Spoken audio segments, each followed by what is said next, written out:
இப்ப நெக்ஸ்ட்டா நம்ம யூஸ் பண்ற விட்ஜெட் பேர் வந்து க்ளோஸ் பட்டன். க்ளோஸ் பட்டன்னா நார்மலா நம்ம எங்க பார்க்கலாம்னா, ஃபார் எக்ஸாம்பிள் நம்ம Instagramன்னு எடுத்துக்கலாமே, இல்ல FB கூட எடுத்துக்கலாம். இப்ப ஏதாச்சும் நீங்க யாரையாச்சும் டேக் பண்றீங்கன்னா, அந்த பக்கத்துல ஒரு கிராஸ் மார்க் இருக்கும். இது பேரு தான் வந்து க்ளோஸ் பட்டன் சொல்லுவாங்க. இப்ப இந்த க்ளோஸ் பட்டன எப்படி நம்ம Flutterல கிரியேட் பண்ணலாம்னு சொல்லிட்டு பார்க்கலாம். ஸோ இங்க நம்ம ரிட்டர்ன்ல மெட்டீரியல் ஆப் யூஸ் பண்ணணும். நெக்ஸ்ட் ஹோம்ல சென்டர்ன்னு சொல்லிட்டு யூஸ் பண்றோம். பிகாஸ் எனக்கு சென்டர்ல கிரியேட் ஆகணும்னு சொல்றேன்.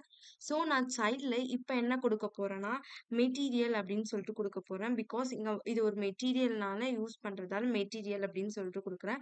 ஃபாலோட் பை இந்த மெட்டீரியலுக்கெல்லாம் எனக்கு ஏதாச்சும் இருக்கணுமா அப்படின்னு சொல்லிட்டு ஆ கேட்கும். ஸோ என்ன இருக்கணும்னா, மறுபடியும் எனக்கு வந்து ஒரு சைல்டு கிரியேட் ஆகணும். அந்த சைல்டு எப்படி இருக்குன்னா, எனக்கு க்ளோஸ் பட்டனா இருக்கணும் அப்படின்னு சொல்லிட்டு நான் குடுக்குறேன். ஸோ க்ளோஸ் பட்டன் அப்படின்னு சொல்லிட்டு குடுக்குறேன். இந்த க்ளோஸ் பட்டன் உங்களுக்கு எந்த கலர்ல வேணும்? இது ஆன் பிரஸ் ஆகணுமா? அப்படின்னு சொல்லிட்டு நம்ம குடுக்கலாம். ஸோ எனக்கு எந்த கலர்ல வேணும்னு கேட்டீங்கன்னா, so colours dot red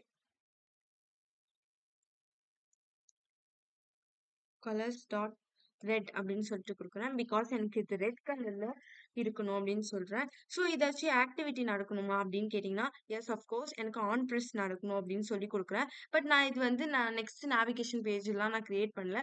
so வந்து இது டிஃபால்ட்டா நான் என்னவா குடுக்குறேன்னா, டீபக் டீபக் பிரிண்ட் அப்படின்னு சொல்லிட்டு குடுக்குறேன். ஸோ இந்த டீபக் பிரிண்ட்னா என்னன்னா, இப்ப நீங்க சம்திங் நீங்க வந்து அத குடுத்தீங்கன்னா, அதுல நத்திங் வந்து ஆகும். ஸோ வந்து டூ நத்திங்.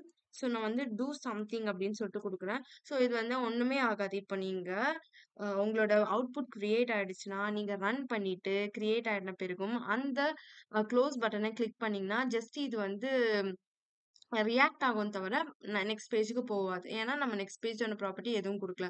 ஸோ இப்ப வந்து நீங்க ரன் பண்ணிக்கலாம். ஸோ இப்ப நம்மளுக்கு அவுட்புட் வந்திருக்கும். ஸோ இங்க பாருங்க. இங்க வந்து நீங்க பார்த்தீங்கன்னா, க்ளோஸ் அப்படின்னு இருக்கும். ஸோ இந்த க்ளோஸ் தான் சொல்றது வந்து க்ளோஸ் பட்டன் சொல்லுவாங்க. ஃபார் எக்ஸாம்பிள் நான் இப்படி கிளிக் பண்ணும்போது, இது வந்து ஆன் பிரஸ் ஆகுது. பட் வந்து டீபக்கா பிரிண்ட் ஆனதால, டூ நத்திங் சம்திங் அப்படின்னா இருக்கிறதால, ரியாக்ட் மட்டும் பண்ணுது. ஸோ இது பேர் தான் வந்து க்ளோஸ் பட்டன் சொல்றாங்க.